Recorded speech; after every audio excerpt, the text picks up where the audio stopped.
ආයුබෝවන් ආදරණීය දුවේ පුතේ 11 ශ්‍රේණිය විද්‍යාව විෂය නිර්දේශයේ ඉලෙක්ට්‍රොනික විද්‍යාව පාඩමෙන් පසුගිය වැඩසටහනෙන් අපි ඔබත් සමග සම්බන්ධ වුණා. ඔබට මතක ඇති එම වැඩසටහනේදී අපි අවසානයේට සාකච්ඡා කළා ඩයෝඩයක් භාවිතා කරලා ප්‍රත්‍යාවර්තක ධාරාවක් සරල ධාරාවක් බවට පත් කරන්නට පුළුවන් කියන කාරණය. ඉතින් දුවේ පුතේ මෙන්න මේ විදිහට අපි ප්‍රත්‍යාවර්තක ධාරාවක් සරල ධාරාවක් බවට පත් කිරීම හඳුන්වනවා ඍජුකරණය කියලා. එහෙමනම් ප්‍රත්‍යාවර්තක ධාරාවක් සරල ධාරාවක් බවට පත් කරන ඍජුකරණය ආකාර දෙකකට අපිට හඳුනා ගන්නට පුළුවන්. පළවෙනි ආකාරය තමයි අර්ධ තරංග ඍජුකරණය. ඒ කියන්නේ ප්‍රත්‍යාවර්ත ධාරාවෙන් අර්ධයක් සරල ධාරාව බවට පත් කිරීම. දෙවන ආකාරය තමයි පූර්ණ තරංග ඍජුකරණය. ඉතින් අපි පසුගිය සතියේ ඔබත් එක්ක කරපු ක්‍රියාකාරකම් තුලින් සරල ධාරාවක් බවට පත් කරගත්තේ ප්‍රත්‍යාවර්තක ධාරාවෙන් අර්ධයක් විතරයි. ඒ නිසා එම වැඩසටහනෙන් ඔබත් එක්ක අපි සාකච්ඡා කළේ අර්ධ තරංග ඍජුකරණය. ඉතින් අපි අද දවසේ කතා කරන්නට බලාපොරොත්තු වෙනවා පූර්ණ තරංග ඍජුකරණය ඉඳලා ප්‍රත්‍යාවර්තක ධාරාවේ අර්ධ දෙකම සරල ධාරාවක් බවට පත් කර ගැනීම පූර්ණ තරංග ඍජුකරණයේ විදිහට හඳුන්වනවා. ඉතින් මේ විදිහට පූර්ණ තරංග ඍජුකරණයක් සිදු කරන්නට අපි ඍජුකාරක සේතුවක් හදා ගන්නට ඕනේ. ඔබට මතක ඇති දුවේ පුතේ පසුගිය වැඩසටහනේ ඔබට ක්‍රියාකාරකම් විශාල සංඛ්‍යාවක් ඉදිරිපත් කළා අපේ විජිතපාල සර්.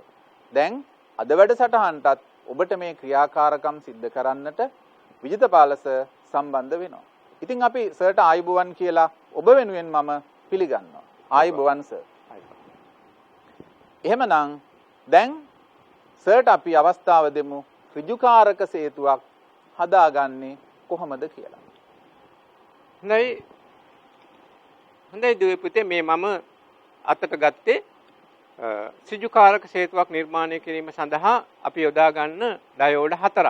මේ ඩයෝඩ 4 ආධාරක මත සවි කරලා තියෙනවා බෝඩ් එකේ ක්ෂණිකව අපිට මේක ගොඩනගන්න පුළුවන් විදිහට.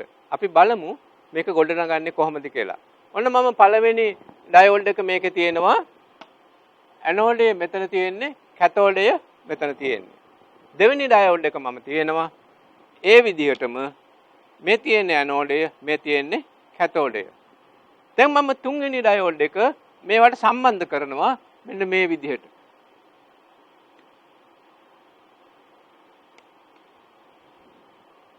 මෙන්න හතරවෙනි ඩයෝඩ් එක මේක අපි සම්බන්ධ කරනවා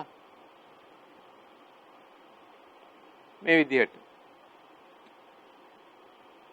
දැන් බලන්න මෙන්න මේ කෙළවරට තියෙන්නේ ඇනෝඩයක් සහ කැතෝඩයක්. මෙතන මේ මුල්ලේ තියෙන්නේ කැතෝඩයක් සහ ඇනෝඩයක්. මේ මුල්ලේ තියෙන්නේ ඇනෝඩයක්, මේකත් ඇනෝඩයක්. මේ පැත්තේ තියෙන්නේ කැතෝඩයක්, මේකත් කැතෝඩයක්. දැන් මීට කලින් ඔබට විස්තර කරපු ආකාරයට මේ ඩයෝඩ වල ඊහිස දිශාවට තමයි ධාරාව ගලන්නේ. දැන් ඒ අනුව මේ ඩයෝඩේ ධාරාව මේ පැත්තට ගලනවා, මේ ඩයෝඩේ ධාරාව මේ පැත්තට ගලනවා, මේ ඩයෝඩේ ධාරාව මේ පැත්තට ගලනවා, මේ ඩයෝඩේ ධාරාව මේ පැත්තට ගලනවා. ඒක ඔබ හොඳින් මතක තබා ගත යුතුයි.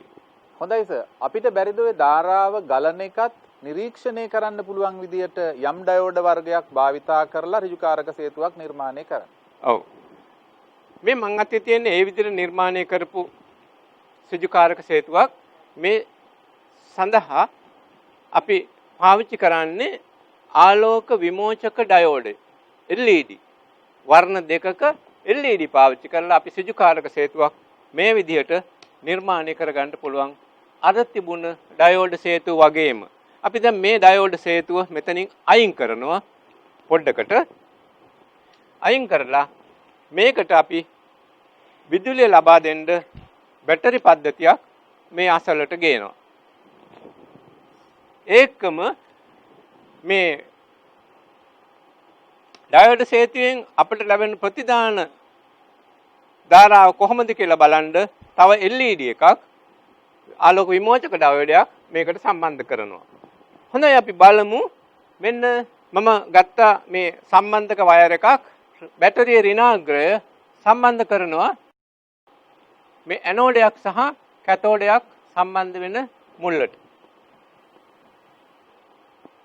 ධනාග්‍රය සම්බන්ධ කරනවා ඉතිරි ඇනෝඩය සහ කැතෝඩය සම්බන්ධ වෙන මුල්ලට.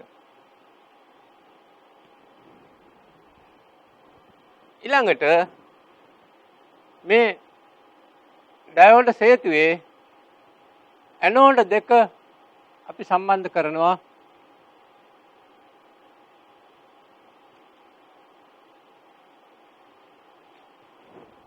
මේ විදිහට. දැන් අපි කැතෝඩ් දෙක සම්බන්ධ කරමු මේ විදිහට. එතකොට කැතෝඩ දෙකයි ඇනෝඩ දෙකයි සම්බන්ධ වෙනකොට ප්‍රතිදානයේ අපි ධන සහ ඍණාග්‍ර පිළිබඳව කිසියම් සම්බන්ධයක් තියෙනවද? දැන් අපි මේ ඩයෝඩ් සේතුවේ ධන සහ ඍණ ඒ කියන්නේ ඇනෝඩ සහ කැතෝඩ සම්බන්ධ වෙන මුල්ලට තමයි මේ බැටරි පද්ධතියේ ඍණාග්‍රය දීලා තියෙන්නේ. කැතෝඩ සම්බන්ධ කැතෝඩයක් සහ ඇනෝඩයක් සම්බන්ධ වෙන ඉතිරි මුල්ලට තමයි අපි බැටරියේ ධනාග්‍රය දීලා තියෙන්නේ. ඒකම ඩයෝඩ් සේතුවේ ධාරාව ගමන් කරන දිශාවට කැතෝඩ දෙක එකතු වෙන තැනට අපි දීලා තියෙනවා මේ LED එකේ ධනාග්‍රය. ඒකම ඩයෝඩ් සේතුවේ ඇනෝඩ් දෙක සම්බන්ධ වෙන අග්‍රයට අපි දීලා තියෙනවා LED එකේ ඍණාග්‍රය. දැන් අපි මේ විදිහට සම්බන්ධ කරාම මේ LED එකක් හරහා ධාරාව ගමන් කරන්නේ ඇත්තටම ධනාග්‍රයේ සිට ඍණාග්‍රයට මේ විදිහට. මේ LED එක දැල්වෙන්නේ ඒකයි. අපි බලමු ඊළඟ අවස්ථාවේදී මේ බැටරි වල අග්‍ර මාරු කරලා මම මෙන්න මේ අග්‍රේ ගලවලා ගත්තා. ගලවලා මම මේක මාරු කරනවා මේ විදිහට. ඒ කියන්නේ කලින් ධනාග්‍රයට දැන් සම්බන්ධ කරේ ඍණාග්‍රය. ඍණාග්‍රය. කලින් ඍණාග්‍රයට දැන් සම්බන්ධ කරා ධනාග්‍රය. ඔව්. දැන් ඉස්සෙල්ලා දැල්ුනේ මේ කොළ පාට LED දෙකක්. ඒ කියන්නේ ඒ වෙලාවේ ධාරාව ගලාගෙන ගියේ කොළ පාට LED දෙක හරහා. දැන් ධාරාව ගලාගෙන යන්නේ රතු පාටෙන් පත් වෙන LED දෙක හරහා. නමුත් ඒ අවස්ථා දෙකේදීම මේ පරිපතේ මෙතන මේ දැල්වෙන LED එකේ පාට දැල්වෙන LED එකේ ධනාග්‍රයේ සිට ඍණාග්‍රය දක්වා තමයි ධාරාව ගමන් කරන්නේ. මේක අපි පරිපත සටහනකින් මීට වඩා පැහැදිලිව තේරුම් ගනිමු. හොඳයි එහෙමනම් අපි ගැල්ලනෝමීටරයක් භාවිතා කරලා මේ දරුවන්ට පෙන්නමු සරල ධාරාවක්ම තමයි ප්‍රතිදානයෙන් අපිට ලැබෙන්නේ කියලා. ඔව්. මේ තියෙන්නේ අපි අර බෝඩ් එකේ ගොඩනගන ලද සිජුකාරක සේතුවම කුඩා ඩයෝඩ් 4ක් පාවිච්චි කරලා ගොඩනැගුව ආකාරයක්. මේ ඩයෝඩ් සේතුව අපි සම්බන්ධ කරලා තිනවා ගැලනෝමීටරයකට. මේ ගැලනෝමීටරයට අර ඉස්සල්ලා අපි බෝඩ් එකේදී දුන්න විදුලි කෝෂ වලින් ලබා දුන්න විදුලිය විදිහටම අපි මේකට සරල ධාරාවක් ලබලා දෙනවා. මෙන්න මෙහෙම. බලන්න ගැලනෝමීටරයේ උත්ක්‍රමණය කොහොමද සිද්ධ වෙන්නේ කියලා. අපි ඊළඟට කෝෂයේ අග්‍ර මාරු කරනවා. මෙන්න මේ ආකාරයට අග්‍ර මාරු කරාම ගැලනෝමීටරයේ උත්ක්‍රමණය සිද්ධ වෙන්නේ අර ඉස්සරල සැරේ උත්ක්‍රමණය සිද්ධ වුණ විදිහටමයි. ඒ කියන්නේ ධාරාව ගලන දිශාවේ වෙනසක් වෙන්නේ නැහැ. මෙතන කෝෂයේ අග්‍ර මාරු වුණා කියලා මේ ඩයෝඩ් සේතුවේදී සේතුව හරහා ගලන ධාරාවේ දිශාව වෙනස් වෙන්නේ නැති බව අපට පැහැදිලිව පේනවා. හොඳයි. එහෙමනම් දැන් අපිට තහවුරු වෙන කාරණයක් තියෙනවා. ඩයෝඩ් සේතුවක් භාවිතා කළොත් ප්‍රදානයේ විදිහට ධන ඍණ මාරුණා කියලා ප්‍රතිදානයේ ලෙස ලැබෙන ධාරාවේ දිශාව මාරු වෙන්නේ නැහැ. එහෙමනම් ඩයෝඩ් සේතුවක් මගින් ප්‍රත්‍යාවර්තක ධාරාව සරල ධාරාවක් බවට පරිවර්තනය වෙලා තියෙනවා කියන එක අපිට තහවුරු කරගන්නට පුළුවන් වෙනවා. එහෙමනම් මේ විදිහට ප්‍රත්‍යාවර්තක ධාරාව සරල ධාරාවක් බවට පත් වෙන්නට ඩයෝඩ හරහා ධාරාව ගමන් කළේ කොහොමද කියන එක පිළිබඳව අපි සටහනක් ඇසුරින් පැහැදිලි කරලා දෙමු නේද සර්? ඔව් අපි එහෙම පැහැදිලි කරලා දෙමු. පුතේ දැන් ඔබට තිරේ දිස් වෙනවා ඇති ඩයෝඩ් හේතුව මේ ඩයෝඩ් හේතුවට විදුලිය ලබා දීලා තියෙන්නේ විදුලි කෝෂයකින්.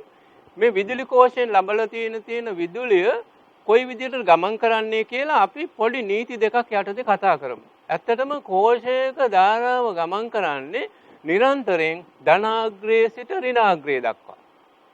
ඩයෝඩයක ධාරාව ගමන් කරන්නේ ඇනෝඩයේ සිට කැතෝඩය දක්වා. ඒ කියන්නේ ඊහිස තියෙන දිශාවට.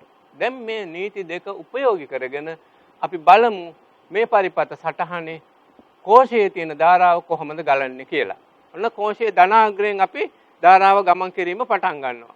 එතකොට A ඉඳලා C දක්වා ධාරාව ගලනවා. C සිට දැන් ප්‍රශ්නයක් තියෙනවා ධාරාව D1 ඩයෝඩේ හරහා යනවද D2 ඩයෝඩේ හරහා යනවද කියලා. දැන් මම අර කියපු නීතිය අනුව ඩයෝඩේ ඊහිස දිශාවට පමණයි ධාරාව ගමන් කරන්න පුළුවන්කම තියෙන්නේ. එහෙනම් C සිට E දක්වා ධාරාව ගමන් කරනවා. D1 ඩයෝඩේ හරහා ධාරාව ගමන් කරන්න බෑ. ඊළඟට E වලට ආව ධාරාව D4 ඩයෝඩේ හරහා පහළට යන්න බෑ. එතන තියෙන කැතෝඩය. ඒ නිසා E සිට X දක්වා ධාරාව ගමන් කරනවා. දැන් X සිට විචල්්‍ය ප්‍රතිරෝධකය හා ගැලනෝමීටරය හරහා Y දක්වා ධාරාව ගමන් කරනවා. ඊළඟට Y සිට G දක්වා ධාරාව ගමන් කරනවා. ඊළඟට G සිට H දක්වා ධාරාව ගමන් කරනවා. දැන් ඔතන ප්‍රශ්නයක් තියෙනවා. D1 ඩයෝඩේ හරහාත් යන්න පුළුවන්. නමුත් D3 ඩයෝඩේ හරහා ධාරාවට යන්න පුළුවන්. මෙතෙන්දී අපි මුලින් කිව්වා කෝෂයක ධාරාව ගලන්නේ ධනාග්‍රය සිට ඍණාග්‍රය දක්වා කියලා. දැන් මේකේ D1 ඩයෝඩේ හරහා ධාරාව ගලාගෙන ගියොත් ආයෙත් යන්නේ ධනාග්‍රයට. එහෙම ධාරාව ගලන්නේ නැහැ. මේක යන්න උත්සාහ කරන්නේ ඍණාග්‍රයට. ඒ හින්දා H සිට D3 ඩයෝඩේ හරහා F වලට ධාරාව ගලනවා. F වලට යන ධාරාව F සිට කෝෂයේ ඍණාග්‍රය දක්වා ධාරාව ගලනවා. අපි සර් නැවත ඉංග්‍රීසි අක්ෂර ටික පිළිවෙලින් කියමු. ඔව්. A සිට C දක්වා, C සිට E දක්වා, E සිට X දක්වා, X සිට Y දක්වා, Y සිට G දක්වා, G සිට H දක්වා, H සිට F දක්වා, F සිට B දක්වා. ඒ කියන්නේ කෝෂයේ ඍණාග්‍රයට. හොඳයි. අපි දැන් මේ විදිහට ධාරාවේ දිශාව මාරු කරොත් ඒ කියන්නේ කෝෂ අනිත් පැත්තට හැරෙව්වොත් කෝෂය අනිත් පැත්තට හැරෙව්වොත් අපූර්ව අවස්ථාවක්. අපි බලමු මේ වෙලාවේ ධාරාව ගලන්නේ කොහොමද කියලා. ඔන්න අපි පටන් ගන්නවා ධනාග්‍රයෙන්. එතකොට B සිට F දක්වා ධාරාව ගලනවා. මෙතනදී දැන් අර මුලින් නීතිය අනුවම දැන් D3 හරහා ධාරාව ගලන්නේ නැහැ. දැන් F සිට E දක්වා D4 ඩයෝඩේ හරහා ධාරාව ගලනවා. ඊළඟට D2 ඩයෝඩේ හරහා ධාරාව ගලන්න බෑ. ඒ නිසා E සිට X දක්වා ධාරාව ගලනවා. දැන් X සිට Y දක්වා ධාරාව ගලනවා. ඊළඟට Y සිට G දක්වා ධාරාව ගලනවා. G සිට H දක්වා ධාරාව ගලනවා. ඊළඟට H සිට C දක්වා ධාරාව ගලනවා. දැන් C සිට කෝෂේ ඍණාග්‍රය දක්වා ඒ කියන්නේ A දක්වා ධාරාව ගලනවා. දැන් පැහැදිලි වෙනවා මේ අවස්ථා දෙකේදී පළවෙනි අවස්ථාවේ D3 සහ D2 හරහා ධාරාව ගලාගෙන ගියා. මේ අවස්ථාවේදී D4 සහ D1 හරහා ධාරාව ගලාගෙන ගියා. ඒ අනුව කෝෂයක අග්‍ර අපි මෙහෙම නිරන්තරයෙන් මාරු කරත් X සිට Y දක්වා ධාරාව ගලන්නේ එකම දිශාවට බව ඔබට ඉතාම පැහැදිලි වෙනවා ඇති. සර් අපි මේ සටහනේත් අර විදිහට ඉංග්‍රීසි අක්ෂර ටික ඉක්මනින් කියලා. ඔව් අපි එහෙම කියමු බලන්න. B සිට F දක්වා, F සිට E දක්වා, E සිට X දක්වා, X සිට Y දක්වා, Y සිට G දක්වා, G සිට H දක්වා, H සිට C දක්වා, C සිට A දක්වා. හොඳයි. එහෙමනම් දුවේ පුතේ කෝෂයක් සම්බන්ධ කරපුවාම මේ ඩයෝඩ 4 හරහා ධාරාව ගමන් කරන ආකාරය ඔබ විසින් හඳුනාගත්තා. එතකොට අපි මෙහෙම හිතුවොත් මේ පරිපතයට ප්‍රත්‍යාවර්තක ධාරාවක් සම්බන්ධ කළොත් හොඳයි පුතේ අපි දැන් බලමු මෙම ඇටෝම හරහා ඒ කියන්නේ සිජුකාරක හේතුව හරහා ප්‍රත්‍යවත ධාරාවක් ගලන්නේ කොහොමද කියලා අපි හිතමු. පළවෙනි අවස්ථාවේ ඒ වලින් පටන් ගන්නවා කියලා A සිට C දක්වා ධාරාව ගලනවා D2 ඩයෝඩේ හරහා C සිට E දක්වා ධාරාව ගලනවා ඊළඟට E සිට X දක්වා ධාරාව ගලනවා දැන් X සිට Y දක්වා ධාරාව ගලනවා ඊළඟට Y සිට G දක්වා ධාරාව ගලනවා G සිට H දක්වා ධාරාව ගලනවා H සිට D3 ඩයෝඩේ හරහා F දක්වා ධාරාව ගලනවා F සිට B දක්වා ධාරාව ගලනවා. ඔන්න පළවෙනි අවස්ථාව. අපි හිතමු දැන් ධාරාව යන්නේ අනික් පැත්තට කියලා. ඔන්න අපි ඒකෙත් අර විදිහටම අක්ෂර ටික අනුපිළිවෙලින් ලිව්වා. එහෙමනම් සර් ප්‍රත්‍යාවර්ත වුණොත් දැන් අපි B සිට F දක්වා ගමන් කරන ධාරාවේ ගමන් මඟ කියලා දෙමු. ඔව්. හොඳයි. ඔන්න මේ අවස්ථාවේ දැන් ධාරාව ගලන්නේ ප්‍රත්‍යාවර්ත ධාරාව නිසා අනික් පැත්තට ඊළඟ මොහොතේදී B සිට F දක්වා ධාරාව ගලනවා F සිට D4 ඩයෝඩේ හරහා E දක්වා ධාරාව ගලනවා E සිට X දක්වා ධාරාව ගලනවා X සිට Y දක්වා ධාරාව ගලනවා Y සිට G දක්වා ධාරාව ගලනවා G සිට H දක්වා ධාරාව ගලනවා H සිට D1 ඩයෝඩේ හරහා C වලට ධාරාව ගලනවා C සිට A දක්වා ධාරාව ගලනවා දැන් නිරන්තරයෙන් AB කියන අග්‍ර දෙකේ ධාරාව ගලන දිශාව වෙනස් වුණත් X සිට Y දක්වා ධාරාව ගලන්නේ මේ අවස්ථා දෙකේම එකම දිශාවට බව දරුවන්ට පැහැදිලි වෙනවා ඇති. මේ ගමන් මාර්ගයත් යටින් තිරේ ඉතා පැහැදිලිව දිස් වෙනවා. හොඳයි. එතකොට මෙන්න මේ විදිහට ප්‍රත්‍යාවර්තක ප්‍රදානයක් ලබා දුන්නාම ඒ ප්‍රත්‍යාවර්තක ප්‍රදානය ප්‍රතිදානයේ විදිහට ලැබෙන සරල ධාරාව තරංගයක් විදිහට දැන් අපිට ඇඳලා පෙන්වන්නට පුළුවන්. අපි මේ සඳහා අපිට භාවිතා කරන්නට පුළුවන් කැතෝඩ කිරණ දෝලනේක්ෂය.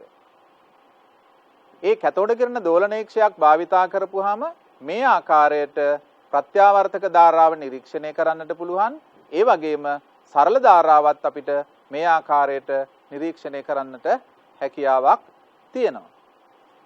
ඉතින් දුවේ පුතේ මේ විදිහට ප්‍රත්‍යාවර්තක ධාරාවක් අර්ධ තරංග ඍජුකරණයේ යටතේ සරල ධාරාවක් බවට පරිවර්තනය කරගන්න පුළුවන්. පූර්ණ තරංග ඍජුකරණයේ යටතේ සරල ධාරාවක් බවට පරිවර්තනය කරගන්නට පුළුවන්. ඉතින් මේ දෙආකාරයටම සරල ධාරාවක් බවට පරිවර්තනය වුණත් ඔබට මේ ප්‍රස්ථාරික නිරූපණ වලින් පෙනෙන එක දෙයක් තියෙනවා. මොකද්ද? මේ ලැබෙන සරල ධාරාව ඒකාකාර බවක් පෙන්눔 කරන්නේ නෑ නේද? ඒ කියන්නේ සර් අර කෝෂයකින් ලැබෙනා වූ තරමේ සරල රේඛීය බවක් මේකේ දකින්නට ලැබෙන්නේ නෑ.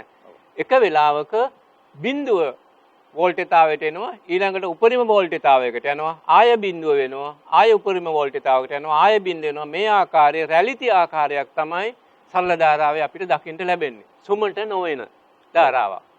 එහෙමනම් අපිට මේ විදිහට එක ඩයෝඩයක් යොදාගෙන අර්ධ තරංග ඍජුකරණයේදීත් ඩයෝඩ 4ක් යොදාගෙන පූර්ණ තරංග ඍජුකරණයේදී සරල ධාරාවක් ලැබුණට ඒකේ විභවාන්තරයත් ධාරාවත් ශූන්‍යත් උපරිමයත් අතර විචලනයමින් තමයි පවතින්නේ. ඉතින් ඉලෙක්ට්‍රොනික උපකරණයක් ක්‍රියාත්මක කිරීමට මේ විදිහේ විචලනයක් තිබුණොත් අපිට හරියන්නේ නෑ නේද? ඔව් වෝල්ටේජතාවයේ විචලනයක් තිබුණොත් සරල ධාරා උපකරණ ක්‍රියාත්මක කරන්න බෑ. එහෙමනම් අපි මේ සඳහා කුමක් කළ යුතුද? අපි එහෙනම් මේ කියන සුමට නොවන බව, රැලිති බව නැති කරගන්න උපක්‍රමයක් යොදන්න ඕන. ඒ සඳහා අපිට මොකද්ද සර් ගන්න පුළුවන්? මේ සඳහා අපිට යොදන්න පුළුවන් උපක්‍රමයක් තමයි මේකට සුමට ධාරිත්‍රකයක් පරිපථයට සමාන්තරගතව ඈඳන එක. ධාරාවක් සුමටණය කිරීම සඳහා සුමටන ධාරිත්‍රකයක් අපිට පාවිච්චි කරන්න පුළුවන්. සුමටන ධාරිත්‍රකයක් ඔබට දැන් රූප සටහනක දැක්වෙනවා. මේ සුමටන ධාරිත්‍රකයේ අගය මයික්‍රෝෆැරඩ් 2200 බව ඉතා පැහැදිලිව පේනවා. මේ 2200 අගයට වෝල්ටේජතාවයකුත් දීලා තියෙනවා වෝල්ට් 25ක් කියලා. මේ වෝල්ට් 25ක සීමාව යටතේ මේ ධාරිත්‍රකය භාවිතා කරන්න පුළුවන්. දැන් අර සුමටනේ නොවු පරිපථයක සහිත පරිපතයක ගලන සුමටනේ නොවූ ධාරාව සුමටනේ කිරීම සඳහා සුමටන ධාරිත්‍රකයක් අපට සමාන්තරගතව පරිපතයට ඈඳන්න පුළුවන්කම තියෙනවා. මේ සුමටන ධාරිත්‍රකයට තියෙනවා සුමටන ධාරිත්‍රකයේ අග්‍ර දෙකක්. එක අග්‍රයක් ඍණ අනිත් අග්‍රය ධන. ඔබ අලුත්ම ධාරිත්‍රකයක් වෙළඳ පොලෙන් මිලදී ගන්නවා නම් මේකේ ඍණාග්‍රය කෙටි කම්බියකිනුත් ධනාග්‍රය දිග කම්බියකිනුත් අපිට අඳුනා ගන්න පුළුවන්. ඒකම ඍණාග්‍රය පැහැදිලිව මේ පිටපැත්තේ ආවරණේ ලකුණු කරලා තියෙනවා. එහෙමනම් අපි ධාරිත්‍රකයක් අරගෙන ආරෝපණය කරලා එහි විදුලි ධාරාවක් ගබඩා කරන්න පුළුවන් කියන එක අපි මේ දරුවන්ට කියලා දෙමු නේද සර්? ඔව්. දැන් මේ තියෙන්නේ වෝල්ට් 9ක බැටරියක් ධාරිත්‍රකයක්. මේකට අපි බැටරිය සම්බන්ධ වෙන ආකාරය බලමු. සම්බන්ධක වයර් දෙකකින් ධාරිත්‍රකයට බැටරිය සම්බන්ධ කරා. දැන් මේ බැටරියේ තියෙනා වූ විද්‍යුතය ධාරිත්‍රකයේ තුල ගබඩා වෙනවා. ඊළඟ අවස්ථාවේදී මේ ගබඩා වූ විදුලිය ප්‍රමාණය බල්බයක් යොදලා අපිට පෙන්වන්න පුළුවන් බල්බය ටික වෙලාවක් දැල් වෙන බව. ගබඩා වූ විදුලියෙන් බල්බය ටික වෙලාවක් දැල් වෙනවා. මේ සඳහා අපිට බල්බයක් වෙනුවට ඕන නම් මෝටරයක් යොදන්නත් පුළුවන්. හොඳයි. එහෙමනම් අපි මේ දරුවන්ට මේ ක්‍රියාකාරකම කරලා පෙන්නමු නේද සර්? ඔව්. ඒ පුතේ දැන් මේ තියෙන්නේ ධාරිත්‍රකයක්. ඒකම මේ තියෙන්නේ බැටරියක්. අපි මේ ධාරිත්‍රකයේ ධනාග්‍රය බැටරියේ ධනාග්‍රයටත් ධාරිත්‍රකයේ ඍණාග්‍රය බැටරියේ ඍණාග්‍රයටත් මෙහෙම සම්බන්ධ කරනවා. සුළු වෙලාවක් සම්බන්ධ කරලා මේ ධාරිත්‍රකය අපි සම්බන්ධ කරනවා මේම බල්බ් එකකට. බල්බය දැල්විලා නිවුණා. හොඳයි. අපි ඊළඟට මේ ධාරිත්‍රකය ආරෝපණය කරලා මෝටරයක් කරකලා බලමු. මෙන්න ධාරිත්‍රකය අපි ආරෝපණය කරගන්නවා බැටරියෙන්. ඊළඟට අපි මේ ධාරිත්‍රකය සම්බන්ධ කරනවා මෝටරයකට.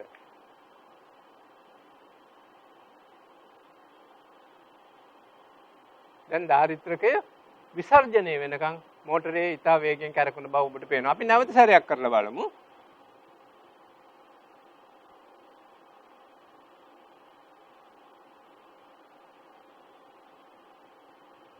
දැන් ධාරිත්‍රකයක් විදුලියෙන් ආරෝපණය කරන්න පුළුවන් බවත් ඒකම එම ධාරිත්‍රකයේ ගබඩා වූ විදුලිය නැවත විසර්ජනය කරලා අපිට ලබා ගන්න පුළුවන් බවත් ඔබට පැහැදිලිව නිරීක්ෂණය කරන්න ඇති. හොඳයි. එහෙමනම් අපි කියනවා ධාරිත්‍රකයක් මගින් ඉටු කරන ලබන කාර්යය තමයි විදුලි ආරෝපණ తాවකාලිකව ගබඩා කිරීම. ඉතින් මෙන්න මේ විදුලි ආරෝපණ తాවකාලිකව ගබඩා කිරීමේ හැකියාව අපිට පුළුවන් වෙනවා අර්ධ තරංග ඍජුකරණයත් පූර්ණ තරංග රිජුකරණයත් සුමටනය කිරීම සඳහා යොදා ගන්න. ඔව්. ඇත්තටම සර් ධාරිත්‍රකයකට පුළුවන්කම තියෙනවා තත්පරයට 100,000 වරක් ආරෝපණය වෙලා විසර්ජනය වෙන්න. ඒ කියන්නේ අතිවිශාල වේගයකින් ආරෝපණය වීම සහ විසර්ජනය වීම සිද්ධ වෙන්න පුළුවන්. හොඳයි සර්.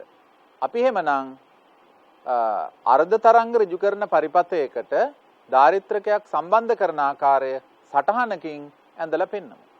දැන් ඔබට මේ තිරයේ දිස් වෙනවා එක ඩයෝඩයක් දාලා තියෙන අර්ධ තරංග ඍජුකරණ පරිපථයක්. එහෙමනම් මෙන්න මේ ආකාරයට අපිට පරිපථයට ධාරිත්‍රකයක් සම්බන්ධ කරගන්න පුළුවන්. ඒ වගේම භාරයට පිටතින් මේ ආකාරයට ධාරිත්‍රකය සම්බන්ධ කරගන්නට පුළුවන්. හැබැයි මේ ආකාර දෙකටම ධාරිත්‍රකය සම්බන්ධ කරලා තියෙනවා නම් පොදු නීතියක් තියෙනවා. මොකද්ද පොදු නීතිය? ප්‍රතිදානයේ අග්‍රවලට සමාන්තරගතව සම්බන්ධ වෙලා තියෙන්නට ඕනේ.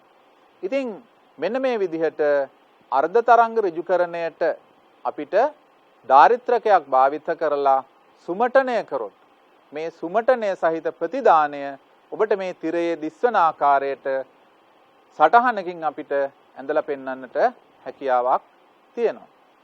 හොඳයි.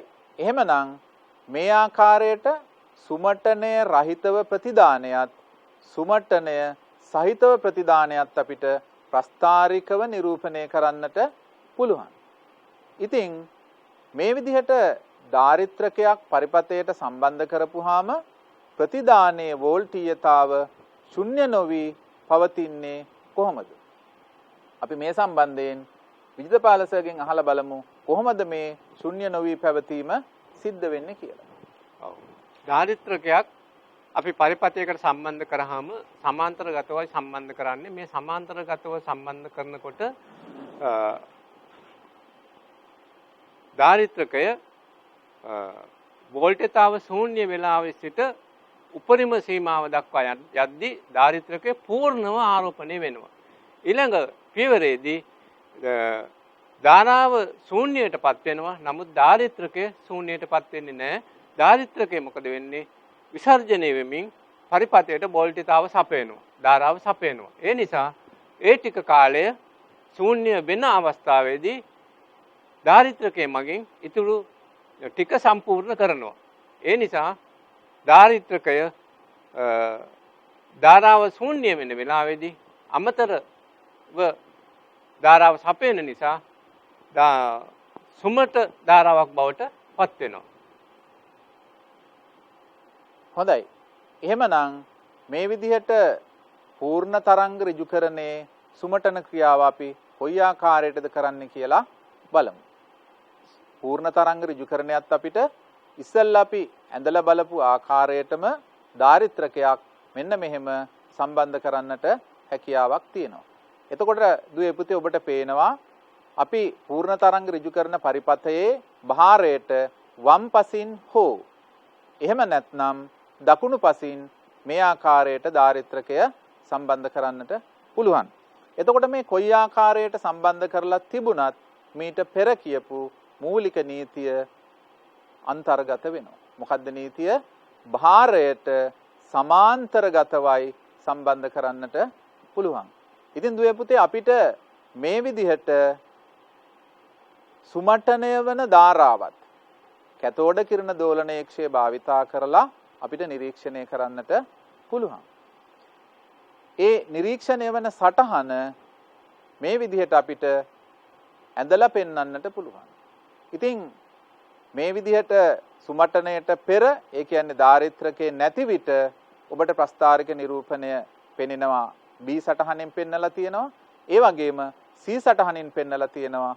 සුමටනයෙන් පසුව ඒ කියන්නේ දාරිත්‍රකය සම්බන්ධ කළාට පසුව කොයි ආකාරයකටද අපිට ප්‍රස්ථාරික නිරූපණයක් කරලා පෙන්වන්නට පුළුවන් වෙන්නේ කියලා. ඔව් ගාමිණී සර් දැන් එතන ඒ ප්‍රස්ථාර දෙක නැවත ඔබ ආරම් පෙන්නුවොත් මට පොඩි පැහැදිලි කිරීමක් කරන්න පුළුවන්. දැන් ඇත්තටම සරල ධාරාව අපි ප්‍රස්ථාරගත කරනකොට ඊටාම සුමට සරල රේඛාවක් යනවා. දැන් මේ වෙලාවේදී ඊටාම සුමට සරල රේඛාවක් ලැබෙන්නේ නැති බව කැතෝඩ කිරණ දෝලනයේක්ෂේ අපිට නිරීක්ෂණය කරනකොට පැහැදිලිව පේනවා. නමුත් විවිධ ඉලෙක්ට්‍රෝනික උපක්‍රම තියෙනවා. තවත් මේකට චෝක් එකක් කියලා දඟරයක් හයි කරන්න පුළුවන්. ඊළඟට විද්‍යුත් වෝල්ටේජතාවයේ රෙගියුලර් ඒ කියන්නේ පාලනය කරන හරියටම ස්ථායී කරන පරිපථ හයි කරන්න පුළුවන්. මේ විදිහේ පරිපථ කීපයක් මගින් මේක ඉතාමත්ම සරල සුමටම ධාරාවක් බවට පරිවර්තනය කිරීමේ උපක්‍රම තියෙනවා. මේවා අපි සාමාන්‍ය පෙළ පන්තිවල උගන්වන්නේ නැහැ. හොඳයි. අපේ දරුවන්ට අපි කියලා දෙන්නේ මේ විදිහට සුමටනය කිරීමේ මූලික સિદ્ધාන්තය. ඉතින් දරුවනේ මේ විදිහට ප්‍රත්‍යාවර්තක ධාරාවක් සරල ධාරාවක් බවට පත් කර ගැනීම හැරුණාම ඍජුකාරක ඩයෝඩයක භාවිත අවස්ථා මොනවද? ඉතින් අපි සර්ට කියමු මේ සම්බන්ධයෙන් ඉගෙනගත්තු කරුණු අපේ දරුව තුල තිබෙනවද කියලා බලන්නට පොඩි අභ්‍යාසයක් දීලා. ආ. මෙතෙන්දි මම කැමති දරුවන්ට ඊටාම රසවත් පොඩි කතන්දරයක් කියලා දෙන්න. මේ තියෙන්නේ මුල්ම යුගයේ අපිට ආව කළුසුදු රූපවාහිනියක්. මේ කළුසුදු රූපවාහිනිය ගම්බද ප්‍රදේශවල බැලුවේ බැටරියෙන්. දැන් ඔන්න ගෙදරක ගම්බද මේ රූපවාහිනිය බල බල හිටියා. ගෙදර ආච්චන් මට උන්න දවල් බණ ටිකක් අහන්න. ගෙදර කවුරුවත් නැහැ. බැටරියට සම්බන්ධ කරා ටීවී එකේ වයර් දෙක චුරුස් ගාලා හද්දයක් ආව දුම් ගියා ඉවරයි. ඊට පස්සේ මොකද කරන්නේ? 11 ශ්‍රේණියේ ඉගෙන ගන්න දරුවා ඉස්කෝලේ ආවා. පුතේ මෙන්න මෙහෙම වැඩක් වුණා කියලා ආච්චි අම්මා කිව්වා. ආච්චි අම්මා බය වෙන්න එපා. මං ඕක හදලා දෙන්නම් කියලා මොකද කරේ? බැටරියට යන එක වයර් එකක් කැපුවා. කපලා මේකට සම්බන්ධ කරා පොඩි ඉගෙන ගත්ත 11 පන්තියේදී ඉගෙන ගත්ත උපකරණයක්. ඒ තමයි සිජුකාරක ඩයෝඩයක්. මේ ඩයෝඩය දැම්මට පස්සේ ටීවී එක ෆියුස් එක දාලා හරි ගස්සලා දුන්නා. පිච්චුනේ නැහැ. බැටරියට වයර් එක සම්බන්ධ කරොත් නිවැරදිව ටීවී එක වැඩ කරනවා. වැරදියට සම්බන්ධ කරොත් ටීවී එක වැඩ කරන්නේ නැහැ. මොකද ධාරාව ගලන්නේ නැහනේ. අර මේ ඩයෝඩේ හරහා වැරදි පැත්තට සම්බන්ධ කරොත්. ඒ නිසා දරුවා මේ ටීවී එක ආරක්ෂා කරලා දුන්නා. දැන් මේ කතන්දරේ ගිහිල්ලා පන්තිය කිව්වහම තව දරුවෙක් මොකද කරේ? මේකට දැම්මා මෙන්න මේ වාගේ කෑල්ලක්. මේ කෑල්ල දාලා එයා කිව්වා ඔන්න අපේ ටීවී එක මම හැදුවා. බැටරියට වයර් එක කොයි පැත්ත ගහුවත් ධන ඍණ අග්‍ර මාරුණත් අපේ ටීවී එක හොඳට වැඩ කරනවා. එහෙනම් දැන් මේ නිල් පාට බොක්ස් එකේ තියෙන්නේ මොකද්ද? ඔන්න පුතේ ඔබට ගැටලුවක් මේක.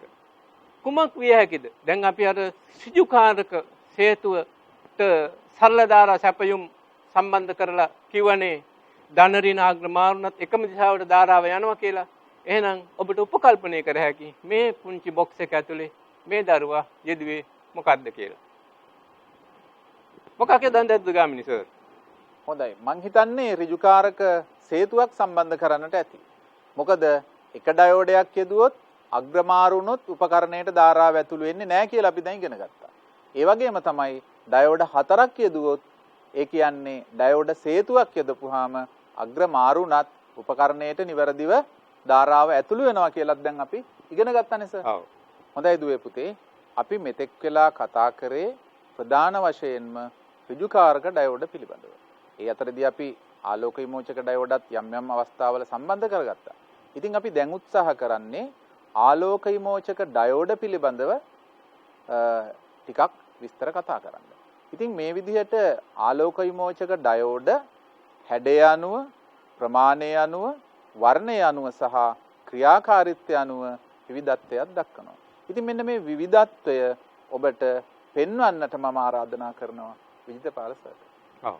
හොඳයි දුවේ පුතේ අපි දැන් විවිධ වූ ආලෝක විමෝචක ඩයෝඩ කීපයක ස්වභාවය පොඩ්ඩක් නිරීක්ෂණය කරමු.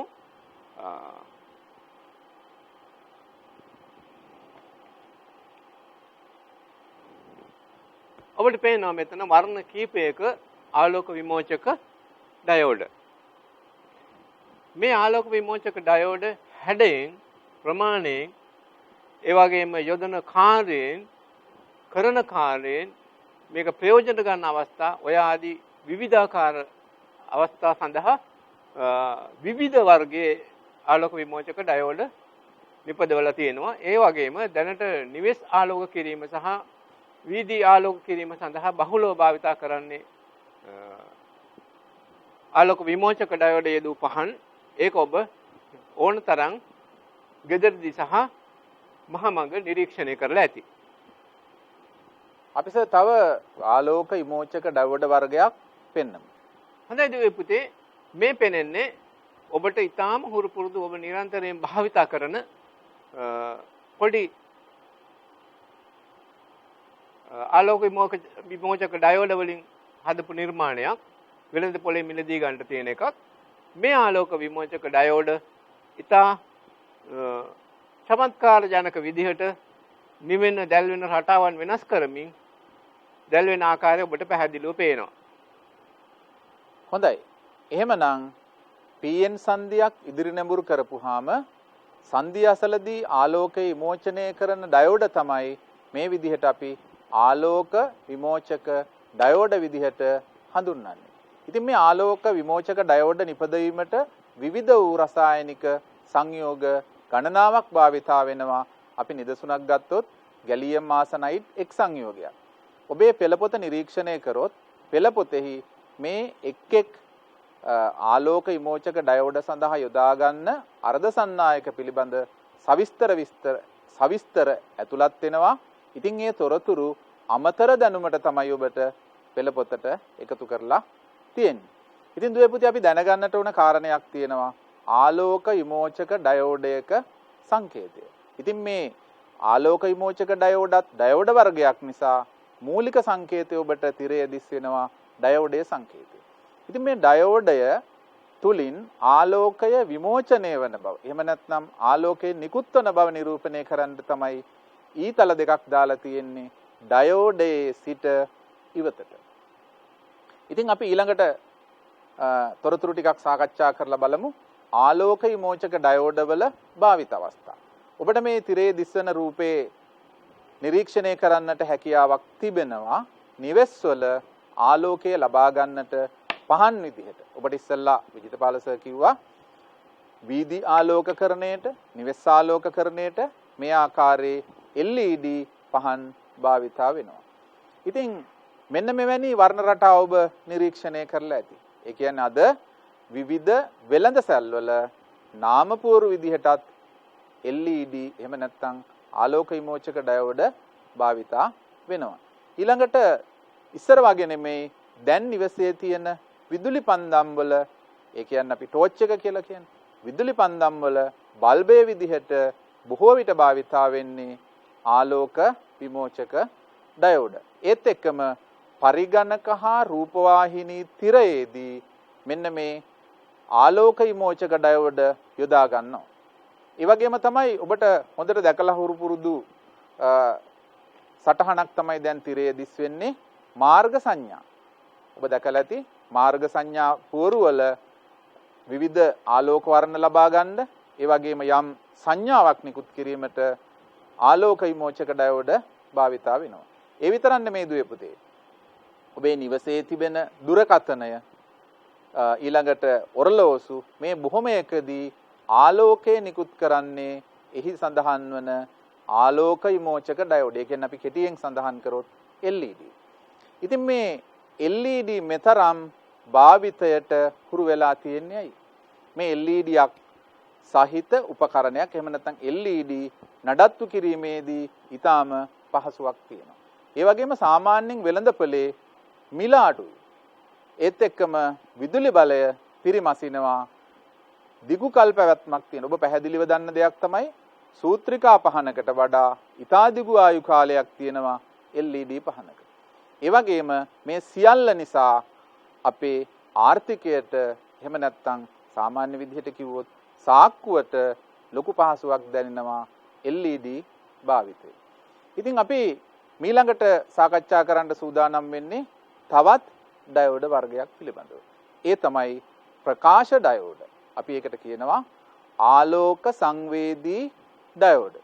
ඉතින් මේ ආලෝක සංවේදී ඩයෝඩත් හැඩය අනුව එහි අග්‍රවල ස්වභාවය අනුව භාවිත අවස්ථා අනුව ක්‍රියාකාරීත්වය අනුව විවිධත්වයක් දරනවා.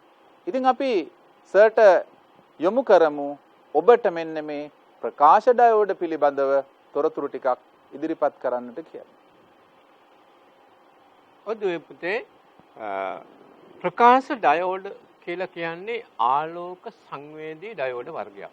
දැන් අපි දන්නවා ආලෝක සංවේදී ඩයෝඩ පාවිච්චි කරලා එහෙනම් මොන උපකරණද හදලා තියෙන්නේ කියලා. අපි බලමු මේ මං අතේ තියෙන්නේ පුංචි ආලෝක තීව්‍රතාවයේ මනින උපකරණයක්. මේක කුඩා දරුවෙක් හදපු උපකරණයක්. මම මේ ඉල්ලගත්තේ ඔබට පෙන්වන්න. මේක අපි ක්‍රියාත්මක කරලා ආලෝකය මේකට දීලා බලමු. මෙන්න මේක උපරිමය පෙන්නනවා. දැන් අපි ක්‍රමයෙන් අඩු කරගෙන ගියොත් මෙන්න අඩු වෙනවා.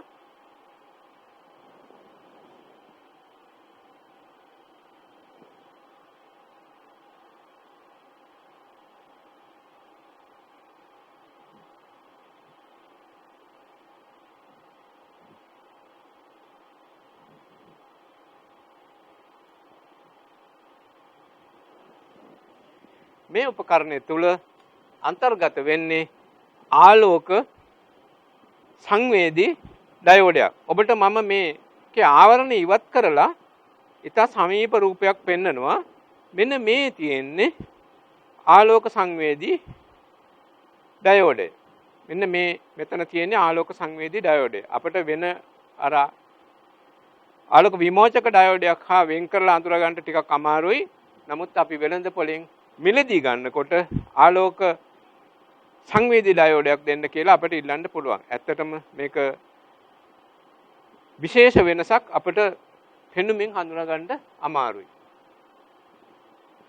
දැන් අපි බලමු මේවා භාවිතා කරලා තියෙන උපකරණ හදලා තියෙන්නේ මොන මොන අවස්ථාවල ප්‍රයෝජනට ගැනීම සඳහාද කියලා.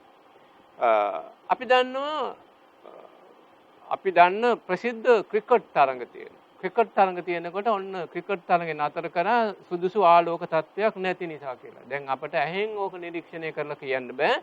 මේ සඳහා ආලෝක තීව්‍රතාවය මනින්න මීටරයක් තියෙනවා. ඒක අපි ලක්ස් මීටරය කියලා කියනවා. ආලෝක තීව්‍රතාවය මනින්න උපකරණයෙන් ආලෝක තීව්‍රතාවය පිටියේ බලලා තමයි තීරණය කරන්නේ දැන් තරඟේ තියන්න සුදුසු ආලෝක තත්ත්වයක් නැහැ කියලා. ඒ වගේම ටෙලිනාට්‍ය චිත්‍රපට රූපගත කරනකොට එලිමහන් දර්ශනවලදී ලොකු ගැටලුවක් එනවා. ආලෝක තීව්‍රතාවය මදි නම් ඒගොල්ලෝ පටිගත කිරීම නවත්තනවා.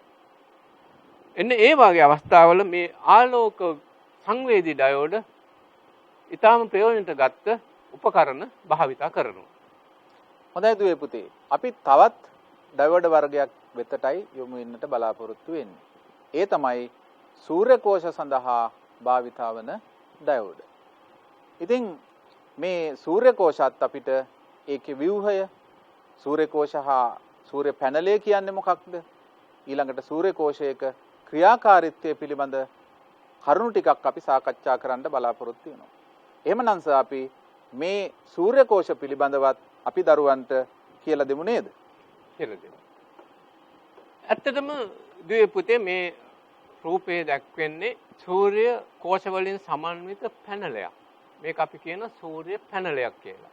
මේ සූර්ය පැනලයක් කියන්නේ සූර්ය කෝෂ ඉතා විශාල සංඛ්‍යාවක් ශ්‍රේණිගතව සහ සමාන්තරගතව සම්බන්ධ කරලා සකස් කරගත්ත විශාල ඉඩ ප්‍රමාණයක් සහිත සූර්ය කෝෂ එකතුවකට තමයි අපි සූර්ය පැනලයක් කියලා කියන්නේ.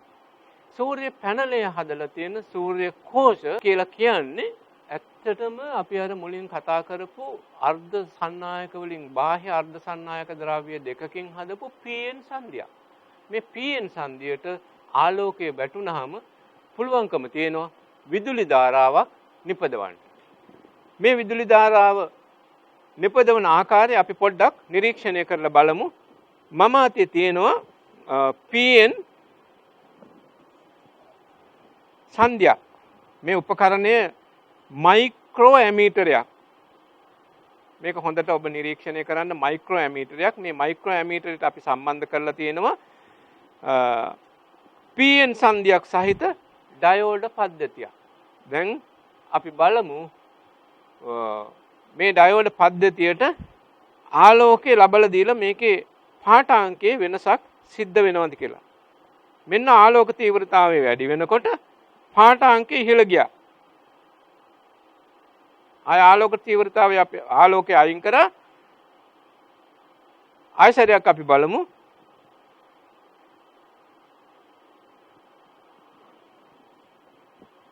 හරි. දැන් අර PN සංදියක් සූර්ය කෝෂයක් කියන එක ඔබට පැහැදිලි ඇති. මේක ඩයෝඩයක් මේ තියෙන්නේ. ඩයෝඩ කීපයක එකතුවකින් හදපු ඉතාම කුඩා සූර්ය කෝෂයක් තමයි මේ මං අතේ තියෙන්නේ. හොඳයි. එහෙමනම් අපි සූර්ය කෝෂයක් භාවිතා කරලා මෝටරයක් කරකවන ක්‍රියාකාරකමක් මේ දරුවන්ට පෙන්වමු.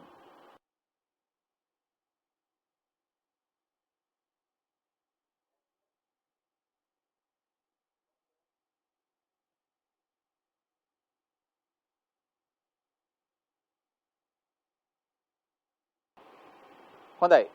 සූර්ය කෝෂ ලෙස හඳුන්වන්නේ ඩයෝඩ වර්ගයක භාවිත අවස්ථාවක් කියලා ඔබත් එක්ක අපි සාකච්ඡා කරා.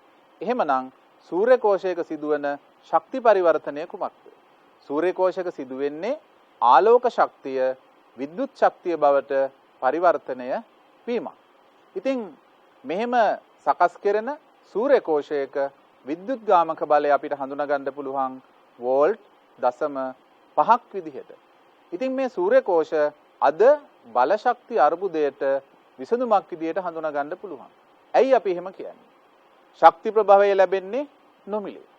පරිසර දූෂණයට හේතු වන ද්‍රව්‍ය පිට වෙන්නේ නැහැ විදුලිය නිෂ්පාදනය කරද්දී. ආයු කාලය ඊටාම වැඩි. ඒ වගේම තමයි සූර්ය ශක්තිය නැත්නම් ආලෝක ශක්තිය සූර්යාගෙන් ලබා ගන්න පුනර්ජනනීයයි.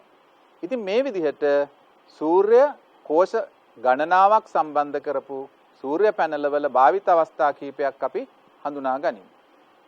එක් අවස්ථාවක් තමයි ඔබට මීට පෙරත් අපි සඳහන් කළ වීදි පහන් සඳහා ඊළඟට නිවෙස් ආලෝකකරණයට ඔබ දන්නවා කෘත්‍රිම චන්ද්‍රිකා සහ අභ්‍යවකාශ යානාවල භාවිතා වෙනවා.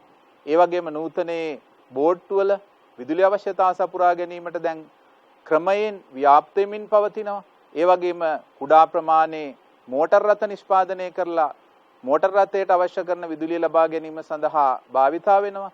ඒ වගේම ගුවන් යාන ඔබ දන්නවා මේ වන විට එක් අයෙකුට පමණක් ගමන් කරන්නට පුළුවන් ගුවන් යානයක් නිෂ්පාදනය කරලා ඒ පිළිබඳව අත්හදා බැලීම් සිදු කරලා තියෙනවා. ඉතින් ඒ වගේම තමයි දුරකථන ආරෝපණය කරන්නට. දුරකථනයේ බැටරිය ආරෝපණය කරන්නට නූතනයේ භාවිතා වෙනවා සූර්ය කෝෂ. ඒ වගේම තමයි ඔබ දන්න ගණක යන්ත්‍රය. එහෙම නැත්නම් අපි ඒකට සාමාන්‍ය ව්‍යවහාරයේ කතා කරන්නේ කැල්කියුලේටරය. මේ කැල්කියුලේටර් එහෙම නැත්නම් ගණක යන්ත්‍ර ක්‍රියාත්මක කිරීමටත් සූර්ය කෝෂ භාවිතා වෙනවා. ඒ වගේම තමයි දුවේ පුතේ නූතනයේ පරිගණකයේ තිබෙන බැටරිය ආරෝපණය කරන්නට සූර්ය කෝෂ භාවිතා වෙනවා. දැන් සමහර රටවල් වල විදුලියෙන් ක්‍රියා කරන වාහනවල බැටරි ආරෝපණය කරන්නට භාවිතා කරනවා. ඒ වගේම තමයි අද හරිත සංකල්පයේදී ඒ කියන්නේ පරිසරයට හානියක් සිදු නොවන ආකාරයට විදුලි නිෂ්පාදනය කිරීම සඳහා යොදා ගන්නවා. තවත් වැදගත් කාරණයක් ගැන ඔබට මේ කතා කරන්න සූදානම් වෙන්නේ ගෘහ අවශ්‍යතා සපුරාගෙන වැඩි විදුලිය ජාතික ජාලයට සපයන්නට පුළුවන් සූර්ය කෝෂ භාවිතයෙන්. එහෙනම් සර් අපි ඉක්මනින් මේ දරුවන්ට මේ පිළිබඳව කෙටි හැඳින්වීමක් කරමු. ඔව්. ඔබට රූපේ දිස් වෙන්නේ නිවසක සයිව් කරලා තියෙන සූර්ය පැනලයක්. මේ සූර්ය පැනල නිවසේ වහලෙන් මත සවි කරාම ඝර්ම කලාපීය රටවලට ඉතා තදින් සූර්යාලෝකය ලැබෙනවා. මේ සූර්යාලෝකය විදුලිය බවට පරිවර්තනය කරලා නිවෙස්වල අපිට භාවිතයට ගන්න පුළුවන්. දවල් කාලයේ නිවසේ භාවිතා කරන විදුලිය ප්‍රමාණය හුඟක් අඩුයි. දවල් කාලේ කර්මාන්ත ශාලාවල භාවිතා කරන විදුලිය ප්‍රමාණය හුඟක් වැඩි. ඒ කියන්නේ ගෙවල් වල විදුලිය නිෂ්පාදනය කරලා ජාතික විදුලි පද්ධතියට එකතු කිරීමෙන් අපට විශාල ආර්ථික ලාභයක් ලබා ගන්න පුළුවන්. ඒ වගේම සූර්ය පැනල වලින් දවල් කාලේ නිපදව ගන්නා වූ විදුලිය අපට ගබඩා කරලා බැටරි වල ගබඩා කරලා නිමේෂේ ප්‍රයෝජනට ගන්නටත් පුළුවන්කම තියෙනවා. ඒකම ජාතික විදුලි ජනනයට පුංචි ප්‍රමාණයකින්වත් හැම පුරවැසියෙකුටම මේ වාගේ දායක වෙන්න පුළුවන් නම් අපට ජාතික විදුලි අවශ්‍යතාවය සපයා ගැනීම ඉතාමත්ම පහසු වෙනවා. හොඳයි දුවේ පුතේ. එහෙමනම් අපි අද ඔබත් එක්ක සාකච්ඡා කළා ඩයෝඩවල භාවිත අවස්ථා ගණනාවක්. ඉතින් අපි මීළඟ වැඩසටහන තුලින් ඉලෙක්ට්‍රොනික විද්‍යාවේ අපිට තව ඉතුරු වෙලා තිබෙනවා ට්‍රාන්සිස්ටරය පිළිබඳව. එතකොට ට්‍රාන්සිස්ටරයක් කියන්නේ මොකක්ද? ඒ ට්‍රාන්සිස්ටරේ භාවිතා කරන ආකාරය පිළිබඳව විජිතපාල සර්රුත් එක්ක මීළඟ වැඩසටහනින් අපි ඔබත් එක්ක හමු වෙන්නට බලාපොරොත්තු වෙනවා. එහෙමනම් අද වැඩසටහනෙන් අපි ඔබෙන් සමුගන්නවා. සියලු දෙනාටම ආයුබෝවන්.